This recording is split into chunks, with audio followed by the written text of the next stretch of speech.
Bien, hoy espero terminar Judas. No con Judas, sino la epístola de Judas. A ver si acabo, pues fíjate, serán 7 capítulos, muy bíblico. ¿eh? ¿Qué te parece? No pensé que iban a ser tantos, pero la verdad es que da juego. La epístola da bastante juego y eso es bueno. Señor, te damos gracias, oramos, Padre, que bendigas esta enseñanza, que me bendigas a mí, Señor, que me ayudes. Eh, Padre, en el nombre de Jesús, te damos gracias por todo. Amén. Bien, amonestaciones y exhortaciones, ahí va ahora encaminada la epístola. El autor, inspirado por el Espíritu Santo, empieza ya este nuevo orden dentro de la epístola. Entonces, los versículos del 17 al 23 están dedicados a exhortar a los creyentes genuinos, porque son creyentes genuinos, luego veremos. Parece al final que lo que dice en cuanto a los supuestos creyentes o creyentes que están ahí, pero no, eran verdaderos. Lo que pasa es que estaban muy condicionados por los falsos maestros, porque todo en la epístola va en esa dirección, acerca de los falsos maestros. Entonces, los versículos del 17 al 23 están dedicados a exhortar a estos creyentes. 1, a ser prudentes, cautelosos, pero sin miedo. 2, a vivir santa y piadosamente. Eso básicamente es el mensaje de la epístola. Bien, entonces empezamos, versículos 17 y 18. Pero vosotros, amados, tened memoria de las palabras que antes fueron dichas por los apóstoles de nuestro Señor Jesucristo, los que os decían: en el postrer tiempo habrá burladores que andarán según sus malvados deseos, ¿no? Entonces, previamente ha estado dando comparaciones, estaba hablando de diferentes cosas, diferentes actos, desde personas a ángeles que se convirtieron en humanos y que, bueno, ya sabéis todo aquello, lo que hemos estado ya enseñando.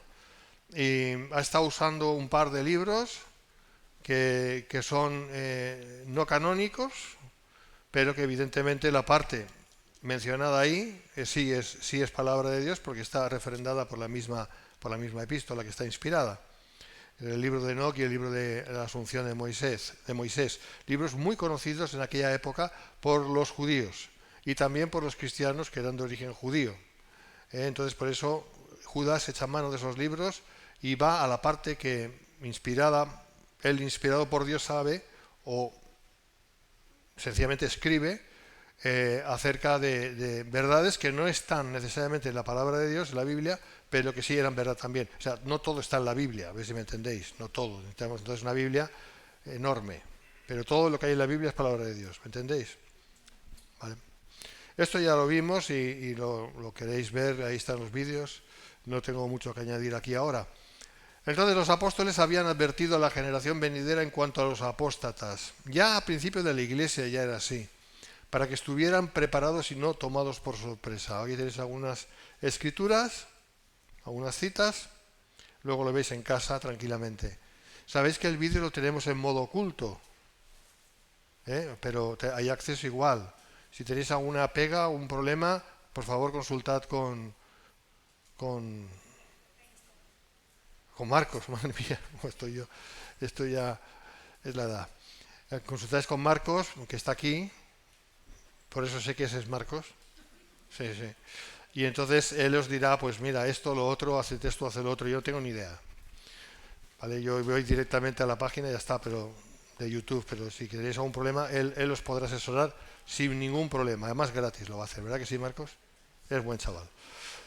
Bien, entonces aquí tenemos estas citas. Bien, la palabra de Dios está diseñada para advertir y proteger. Te iba a llamar Jonathan, fíjate cómo estoy. O sea, que menos mal que no lo he hecho. ¿O sí? Bueno. La palabra de Dios, hermanos, está diseñada para advertir y proteger. Amén. Y como lo indica el versículo 18, ya se habían dado advertencias reiteradas. Es decir, eso al inicio de la iglesia, y estamos hablando de la iglesia de Jerusalén, la primera iglesia. Imagínate cómo estaban las cosas ya desde el inicio mismo de la andadura cristiana. El diablo no perdió el tiempo, Entonces, un ejemplo lo vemos en las palabras de Pablo acerca de la amonestación de los apóstoles. Primera de Timoteo 4:1 dice: pero el Espíritu dice claramente que en los postreros tiempos algunos apostatarán de la fe, escuchando a espíritus engañadores y a doctrinas de demonios. Estos burladores se burlan de los planes de Dios para el futuro y hacen alarde de conocer la verdad, pero niegan que el juicio de Dios vendrá. Neciamente se creen a salvo de la ira de Dios. Muchos incluso la niegan. Hoy en día pasa igual. Hay muchos que están negando el infierno, lo niegan. ¡Oh, si Dios es tan bueno, ¿cómo puede haber un infierno? Pues precisamente porque Dios es tan bueno, tiene que haber un infierno. No tengo tiempo ahora de hacer una apología sobre el infierno, pero es así. En cuanto cuando se habla del postrer tiempo, en términos bíblicos, el postrer tiempo literalmente es al final de la época o temporada cronológica actual. Esto es lo que viene a decir 2 Timoteo 3:1. La expresión se refiere al tiempo del Mesías entre su primera y su segunda venida. Ese es el postrer tiempo, ¿vale? Entre su primera venida y su segunda venida. Este es el postrer tiempo. Nosotros estamos en los últimos días del postrer tiempo. Bien, para ubicarnos un poquito. Por tanto, estas características que estamos viendo de apostasía, etcétera, etcétera, van a prevalecer hasta que el Mesías vuelva. Amén. ¿Me seguís? Bien, versículo 19 dice: estos son los que causan divisiones, los sensuales. Ahí sí hay bastante miga. Los que no tienen el Espíritu. Bueno, ¿qué leemos en Romanos 16, 17 y 18? Pues lo siguiente: mas os ruego, hermanos, que os fijéis en los que causan divisiones y tropiezos en contra de la doctrina que vosotros habéis aprendido, y que os apartéis de ellos. Porque tales personas no sirven a nuestro Señor Jesucristo, sino a sus propios vientres, y con suaves palabras y lisonjas engañan los corazones de los ingenuos. No tengo tiempo para meterme en esta porción, porque no es lo que estamos estudiando, pero sí ver esto, ¿no? Los que causan divisiones. ¿Y qué dice en Judas? Estos son los que causan divisiones. Son los mismos. Bueno, necesariamente Pablo conocía a todos los que conocía Judas o viceversa. Es el mismo tipo de personas. El mismo tipo de personas. Causan divisiones. Bueno, pues de estos hay que alejarse. La palabra de Dios dice que de estos hay que alejarse. ¿Vale?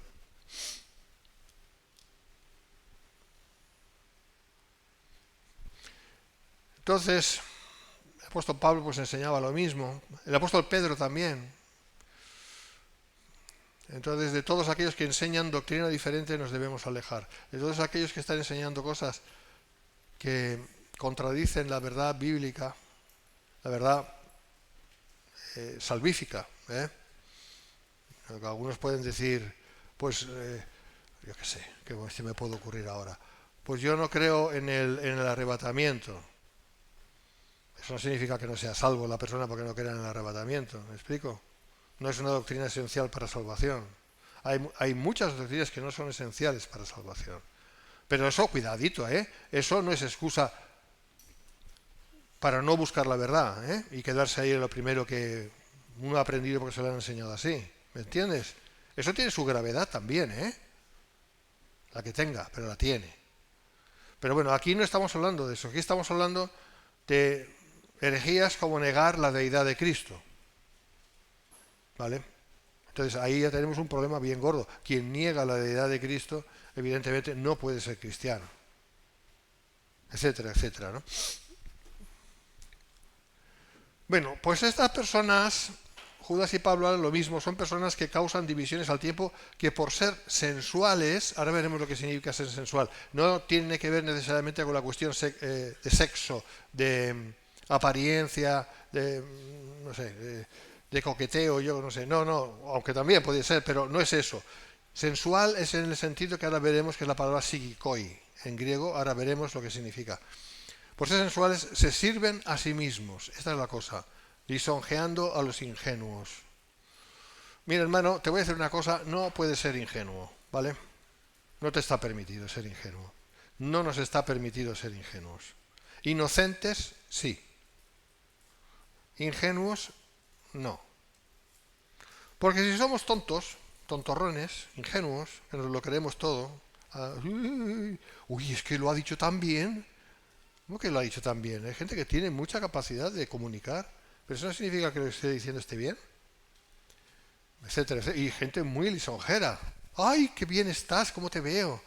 Ay, oye, ¿cómo lo haces? Y te dejas cautivar por estas cosas, pues entonces eres ingenuo. ¿Mm? No, no podemos ser ingenuos. Tenemos que discernir siempre, tener ojos bien, bien abiertos, los ojos bien abiertos, ¿vale? Porque si no podemos recibir daño, y es una tontería. Bueno, los sensuales, psikikoi en griego, psikikoi, es la palabra griega, psikikoi, donde viene psicología y todas esas cosas, que tiene que ver con el alma, psique, alma. Psique, alma, ¿vale? Psique es alma en griego, psique, ¿vale? Entonces, pues ahí lo tenemos. Son personas guiadas por el alma, por las emociones, por la mente natural, ¿me entiendes? Y punto. No tienen el Espíritu de Dios, no son guiados por el Espíritu de Dios. Son personas que solamente son guiados por su mente, por su alma. La mente, la voluntad, los sentimientos es parte del alma. Pero eso no es el todo del ser humano. El ser humano tiene una cosa imprescindible que es el espíritu. Y por espíritu me estoy refiriendo al hombre interior, que si eres de Cristo está vivo, y si no eres de Cristo no está vivo. ¿Vale? Y es el Espíritu Santo que habla a nuestro hombre interior, nos dirige. La palabra de Dios, cuando cala en nosotros, cuando tiene una importancia en nosotros, ¿por qué es? ¿Por nuestra alma? No, es por nuestro hombre interior, que es avivado. Y luego eso repercute en el alma, claro, sí.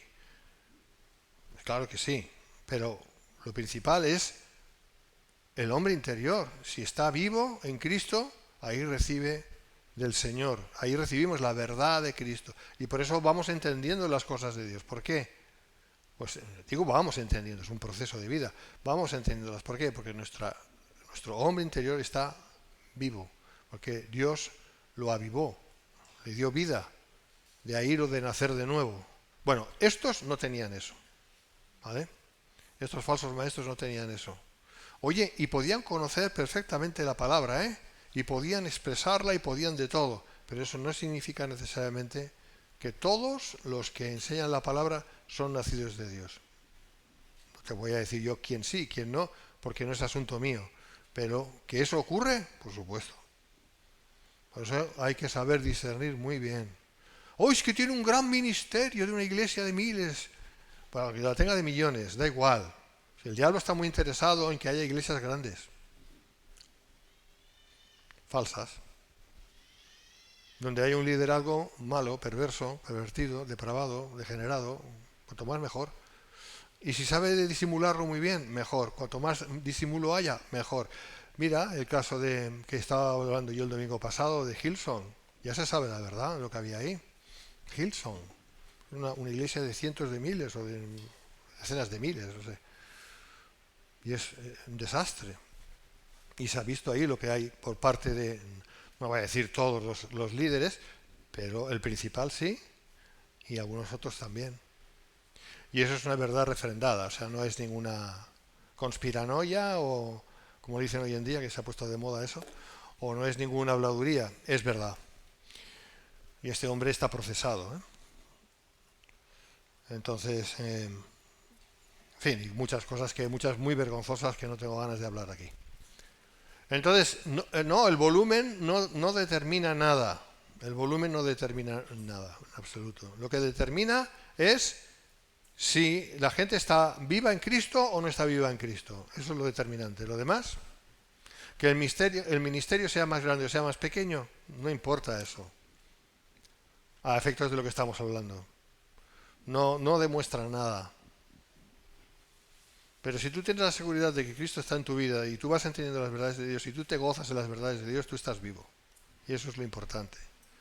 Esto es lo importante. ¿Vale? Entonces los sensuales, los psiquikoi en griego, son los guiados por el alma y al no tener el espíritu y por tanto no ser de Dios, es imposible que puedan hacer su voluntad.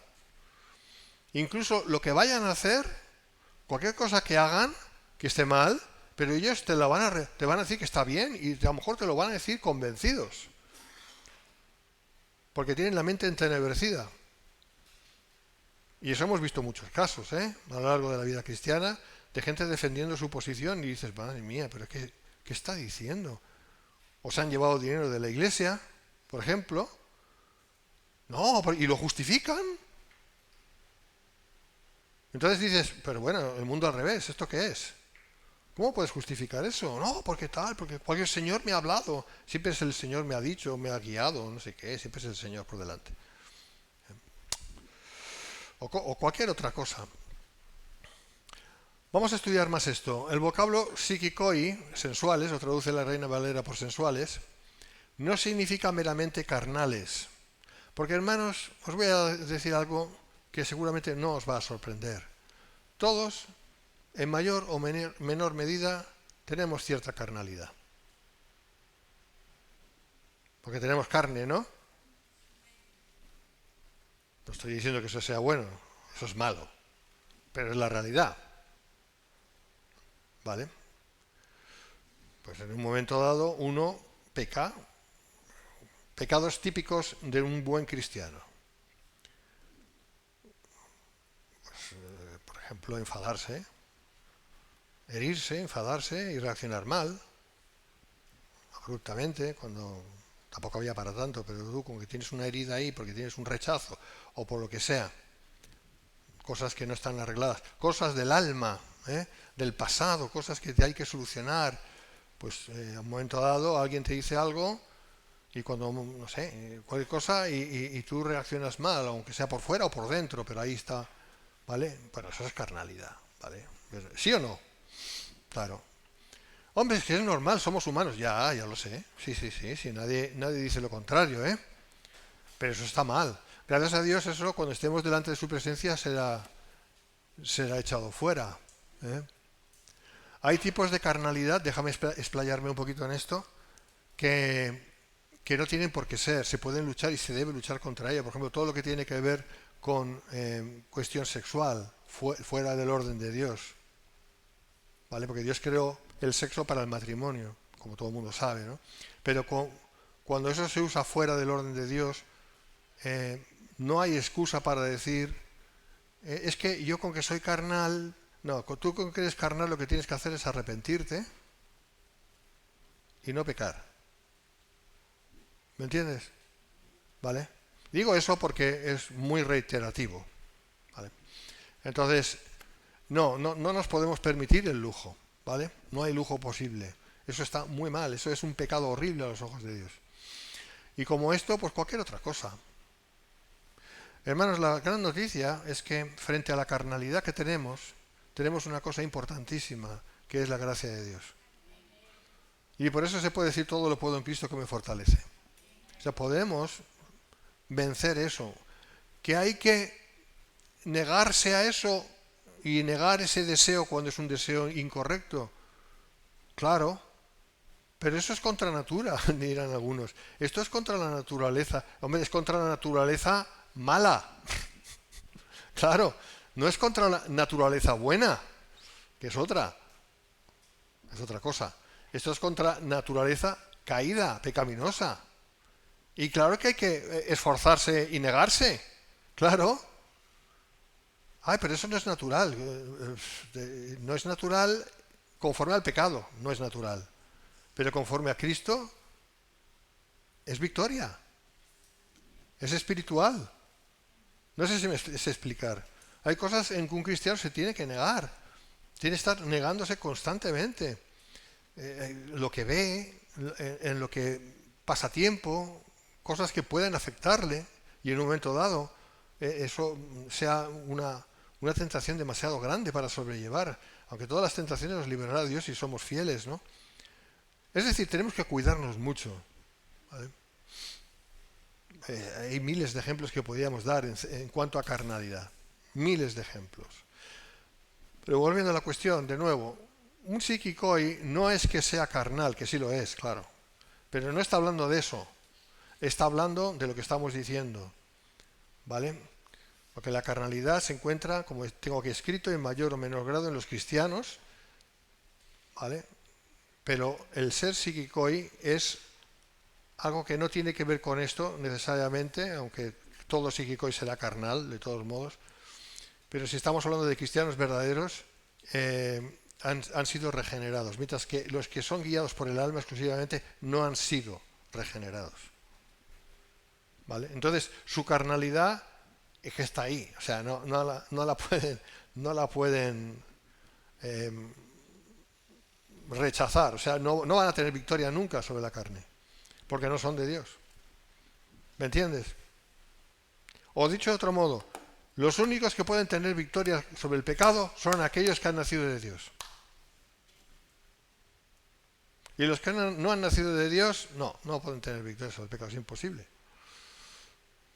Son guiados por el alma, son guiados por su mente, son guiados por sus propios principios, que no necesariamente tienen por qué ser malos, pero no pueden ir más allá, porque no han nacido de Dios. Pero estos falsos maestros no solamente eran así, sino es que además se aprovechaban de esto para sus propios fines. Eran robadores, ladrones. Robaban de la gente, lo que fuera, dinero, cariño, atención, lo que fuera, para ellos abastecerse de lo ajeno. Y usaban la lisonja y usan lo que sea con tal de complacerse a sí mismos. De eso está hablando, ¿vale? Entonces son incapaces de ser guiados por el Espíritu Santo, contrariamente a lo que el apóstol Pablo enseñó, Romanos 8:14, porque todos los que son guiados por el Espíritu de Dios, estos son hijos de Dios. Esto resume lo que acabo de decir hace un momento. Todos los que son guiados por el Espíritu de Dios son hijos de Dios. Y los que no son hijos de Dios no pueden ser guiados por el Espíritu de Dios. Es imposible. Escribe MacArthur, cito, los maestros apóstatas hacen su propia publicidad y se prestan como poseedores del conocimiento espiritual más puro y sublime, pero en realidad se sienten atraídos a las bajezas más envilecedoras de la vida. No son espirituales, aunque pueden ser muy religiosos. Y eso confunde. Porque hay líderes que son muy religiosos, pero mucho. Aleluya, aleluya. Con esa voz, aleluya. Estoy imitando a alguien, es igual, no importa quién. Súper religioso. Y no tienen el Espíritu de Dios, pero saben cómo comportarse. Lamentablemente, la religión es un gran negocio. Es un gran negocio. La religión falsa, quiere decir.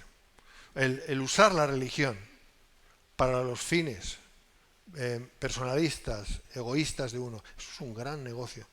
Por eso tienen un marketing impresionante y utilizan la iglesia como si fuera una empresa. Y tienen mucha actividad, mucho activismo, mucho tener a la gente entontecida en millones de cosas. Gran evento de no sé qué, gran evento de esto otro, gran no sé qué, vamos a hacer esto, vamos a hacer lo otro. Y la gente que tiene ganas incluso de servir al Señor, se meten ahí y piensan que están sirviendo al Señor y luego no están sirviendo al Señor, están sirviendo a sus líderes. Porque es marketing. Entonces hay que tener mucho cuidado con esto. Hay iglesias donde hay actividad, no estoy hablando que sea así. Hay que saber entender que es una cosa y que es otra. Por ejemplo, Hillsong era bastante así como estoy diciendo. Ahí está ese documental hecho por impíos, y se nota, pero se ve, pero ahí se habla con claridad de todas las cosas. Y ya las sabíamos, ¿no? Y a mí me causa mucho dolor. Yo cuando estaba viendo esto, yo me dolía, ¿no? Porque mayormente por cómo el nombre del Señor es blasfemado, ¿no? Mucho dolor, mucha tristeza. Había momentos en que no podía seguir viéndolo. Porque el nombre del Señor era pisoteado por unos y por otros.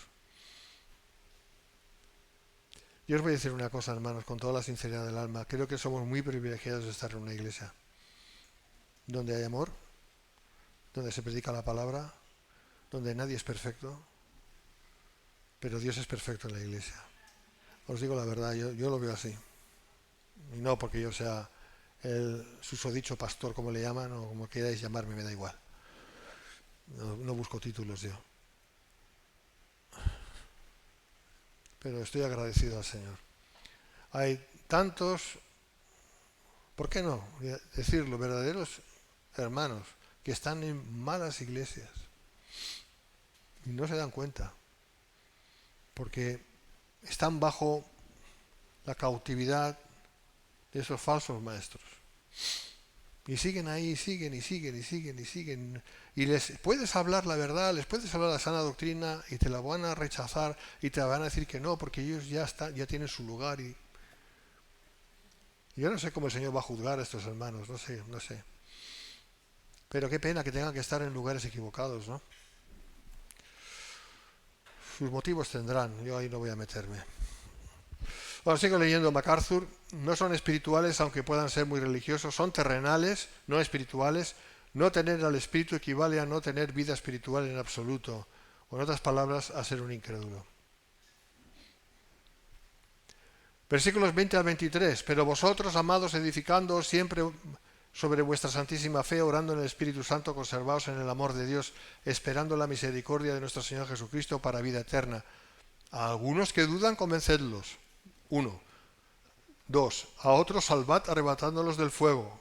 3. Y de otros tened misericordia con temor, aborreciendo aún la ropa contaminada por su sangre. Vamos a ver teológicamente cómo entender esto.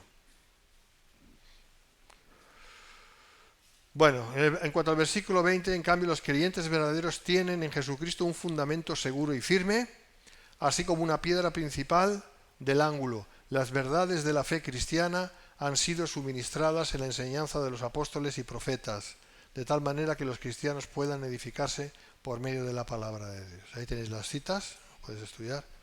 Esto es lo que vale. Y lo demás, esto es lo que vale.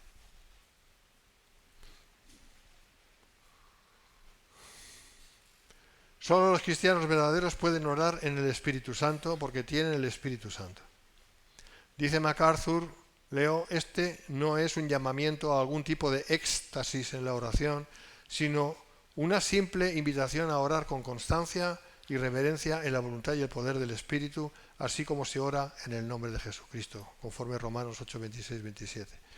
¿Vale? Muchas veces, si entráis en internet y buscáis cosas cristianas, hay mucho que te quiere llevar al misticismo, ¿sabes? A evadirte ahí en fantasías. No, hermanos, no nos perdamos en vericuetos, ¿eh? Vayamos a la palabra, vayamos a la verdad revelada. Esa es la verdad. Es más, como dijo uno, es más en blanco y negro de lo que parece. En blanco y negro. ¿Sabéis lo que quiero decir con eso? Más tradicional, más conforme siempre fue. Las cosas de Dios son así. Cuidado con las modernidades y con todo aquello que parece que y luego no es nada. Hay demasiados movimientos por ahí para intentar captar la atención de la gente y se ponen al nivel de la gente en cuanto a métodos para captarla, para llenar las iglesias, para convencer, porque tienen una mente arminiana. Como yo he escuchado esta mañana en el programa evangélico en la televisión, y salía uno de los pastores más renombrados de aquí, no voy a decir quién, y estaba diciendo no, porque la gente puede ser convencida para que acepten a Cristo. Y yo decía, tú eres arminiano a tope. Esto no es palabra de Dios. Nadie puede ser convencido por palabra humana. Solo Dios convence. Solo Dios. Y te preguntas, ¿cómo es posible que gente que lleva toda la vida en el Evangelio, que cantan tan bien, que tienen iglesias tan grandes, que se llaman MV, Sí, como tú, Marcos. Y no hayan tenido tiempo para venir a la verdad revelada. ¿Cómo es posible que sigan en eso? Y no hay manera de sacarles de ahí. Que niegan, de hecho, la soberanía de Dios.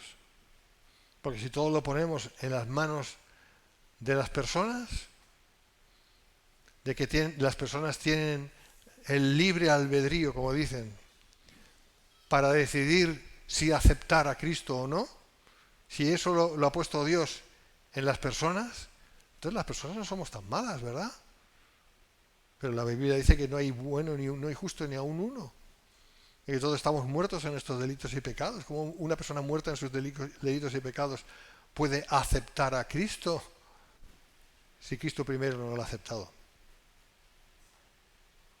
Entonces, que haya gente así que esté enseñando estas barbaridades, que hacen de Dios un Dios pequeño, un Dios, un mini Dios que no tiene poder, o que ha dicho, bueno, todo para vosotros, vosotros decidís, yo ya he hecho la obra, ahora vosotros decidís. Entonces, ¿cómo pueden explicar? Para ellos tiene que ser un fracaso. Todo tiene que ser un fracaso. La cruz tiene que ser un fracaso o casi un fracaso. Porque ¿cuántos cristianos hay en comparación a los seres humanos hoy en día que no son salvos? Entonces la cruz ha fallado, ha sido un fracaso.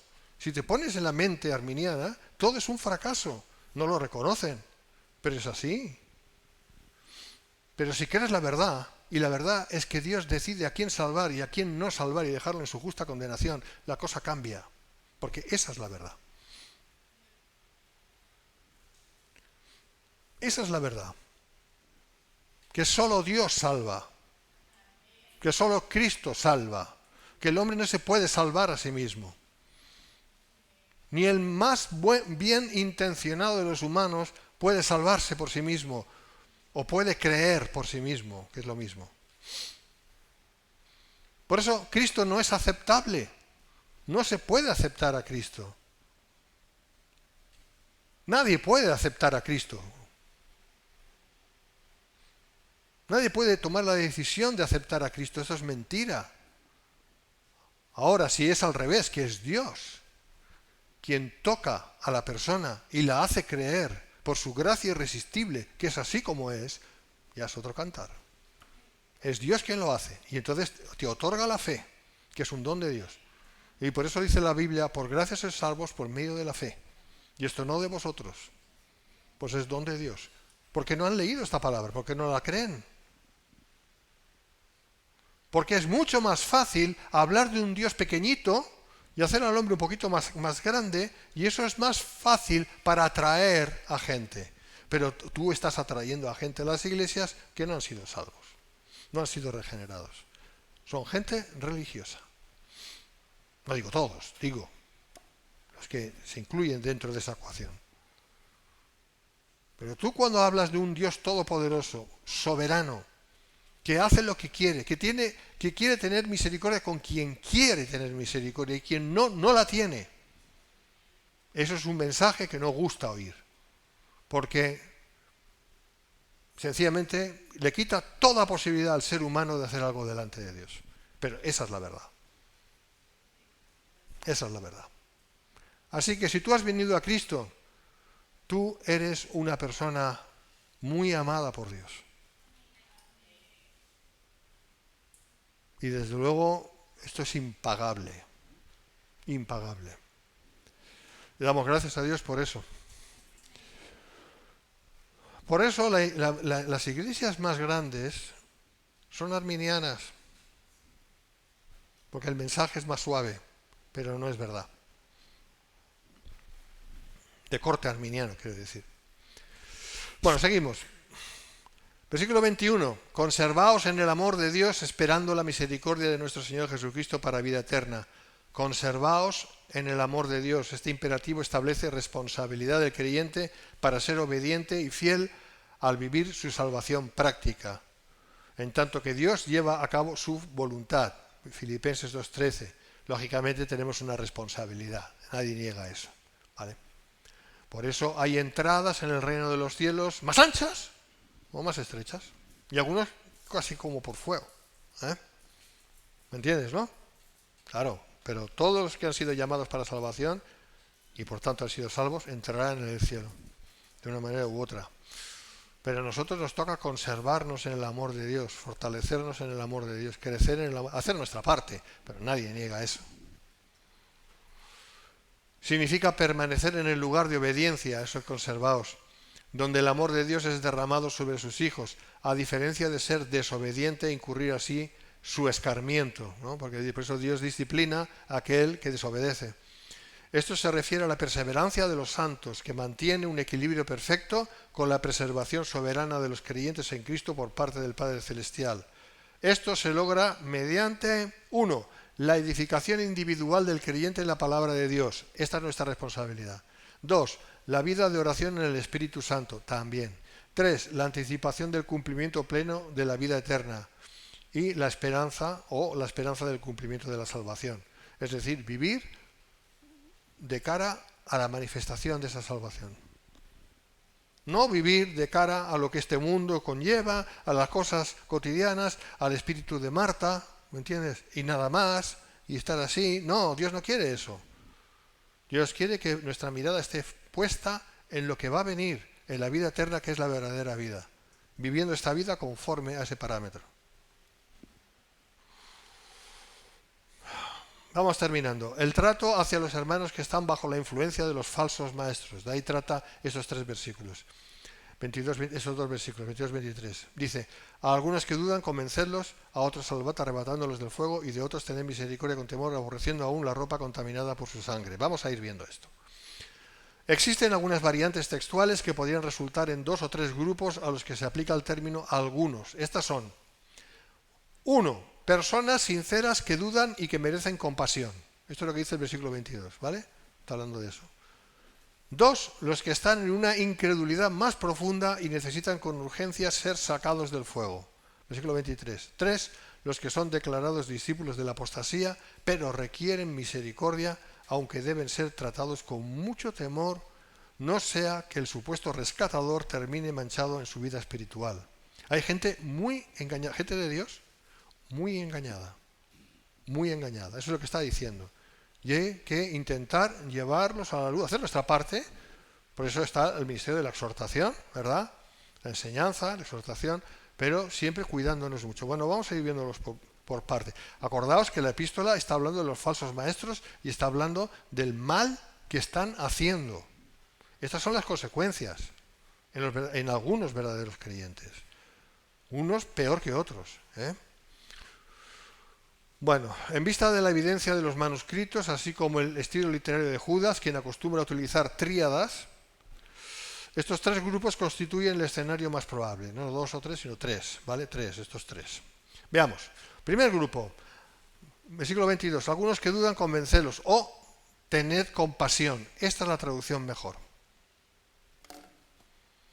Porque convencer, que es una mala traducción de la Reina Valera, yo he visto las demás traducciones, la NVI y también la King James Version, la versión en inglés, y dice eso, compassion, to have compassion, o algo así dice, tener compasión.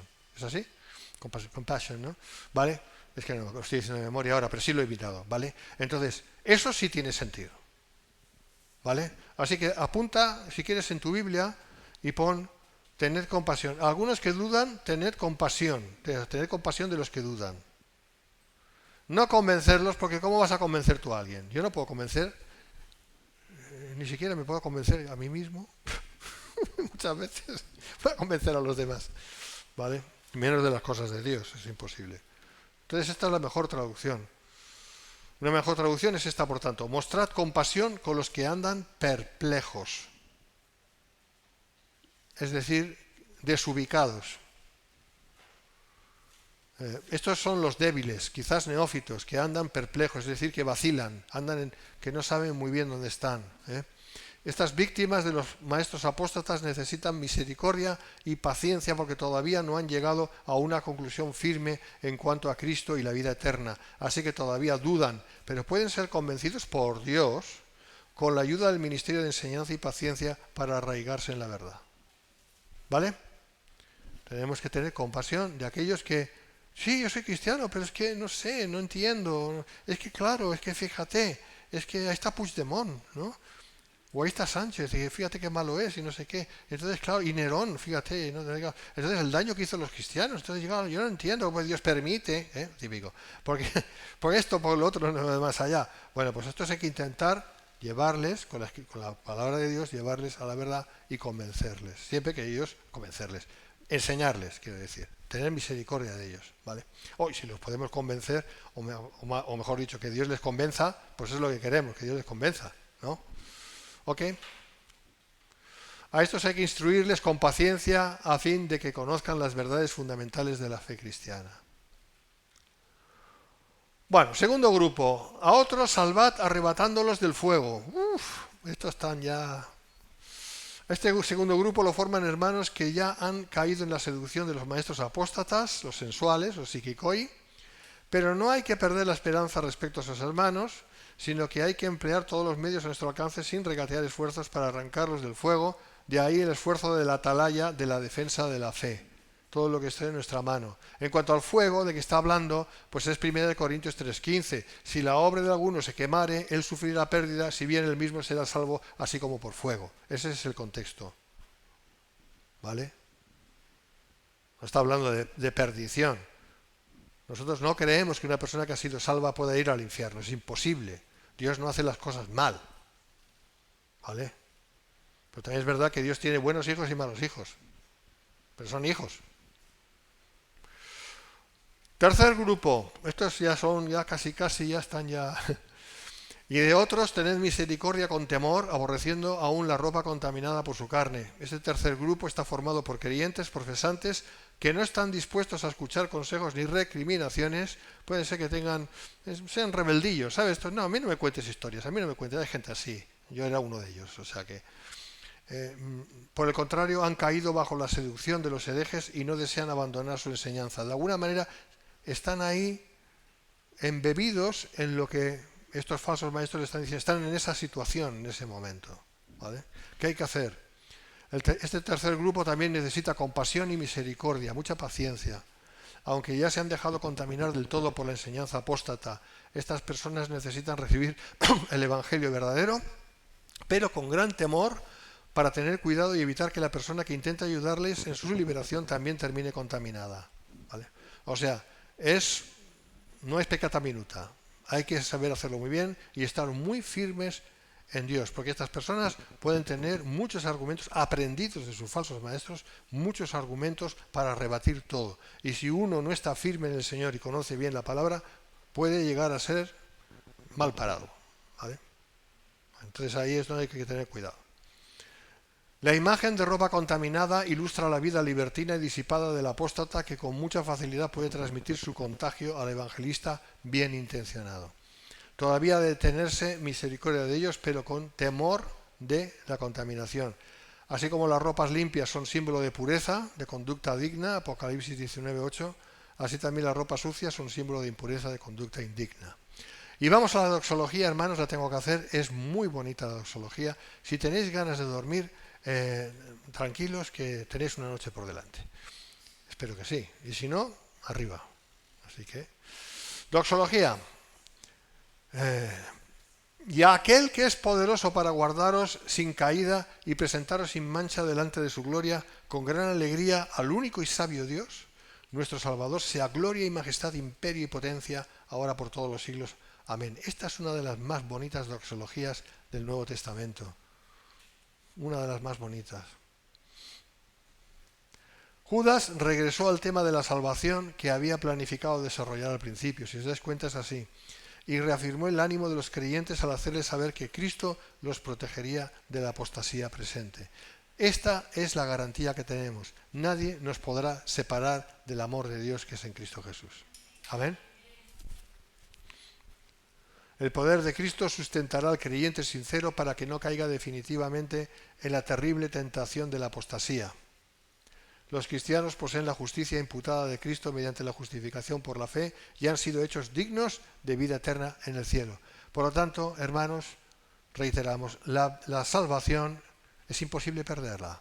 Y si estás en una iglesia que te dice que la salvación se puede perder, mi consejo es que salgas de esa iglesia, de verdad. Vete de esa iglesia, no atiendas ahí, es una falsa enseñanza. Dios no es chapucero, ¿vale?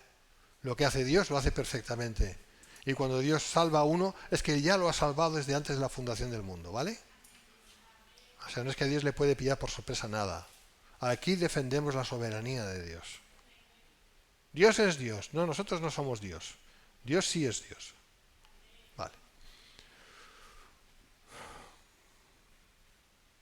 Y presentaros sin mancha delante de su gloria con gran alegría. Esto se refiere ante todo al gozo del Salvador, pero también incluye el gozo de los creyentes. Presentaros sin mancha delante de su gloria con gran alegría. El gozo es la expresión dominante en el cielo. Cuando vayamos ahí, lo primero que vamos a hacer es súper alegrarnos. Vamos a tener una alegría que nunca hemos experimentado. Los que mueren en Cristo y por lo tanto van al cielo, lo primero que van a experimentar es alegría. Una gran alegría y un gran gozo, como nunca han podido experimentar aquí en la tierra. No tiene comparación. Así que, hermanos, tenemos un buen futuro, la verdad. Y me parece a mí que queda poco ya para que vayamos para arriba. Presentaros sin mancha delante de su gloria con gran alegría. El gozo es la expresión dominante en el cielo. Al único y sabio Dios, nuestro Salvador, sea gloria y majestad, imperio y potencia, ahora y por todos los siglos. Amén. Aleluya. Único y sabio Dios, nuestro Salvador, Jesucristo, es Dios. Sea gloria, majestad, imperio y potencia, ahora y por todos los... Porque en toda la epístola lo que hace Judas es levantar la deidad de Cristo. Por supuesto está Dios Padre, eso nadie lo duda. Y está el Espíritu Santo. Pero el motivo de la epístola de Judas era recalcar la deidad de Cristo. Porque esos falsos apóstoles lo que hacían era denigrarla. Y presentar a un Cristo humano, poco más que eso. Por eso Judas levanta, y Judas era medio hermano con Jesús, ¿eh? Entonces la sabiduría divina está personificada y encarnada nada más que en Cristo y no en alguna persona o grupo humano como los apóstotas. La sabiduría divina está personificada y encarnada nada más que en Cristo. Cristo es Dios. Amén. Bien, pues hemos terminado Judas. Yo creo que ha sido una buena epístola, un buen estudio. A mí me ha gustado, yo he aprendido un montón mientras lo estaba haciendo. Y si tenéis alguna duda o alguna cosita, yo quiero de verdad invitaros a que volváis a ver los vídeos. El tema de los ángeles, el tema sí, mayormente ese es el punto más, no difícil, pero saber un poquito más sobre ello. Pues ahí está, en los vídeos explicado. Mejor explicado ya no puedo. No todas las cosas las sabemos. Sabremos las cosas cuando estemos arriba. Pero lo que Dios nos da a saber en esta dispensación aquí, pues tenemos la responsabilidad de buscarlo. Y no contentarnos con cualquier cosa. Y si tenemos preguntas, hacerlas. Amén. Bien, pues eso es todo. Dios os bendiga, hermanos. Nos ponemos de pie.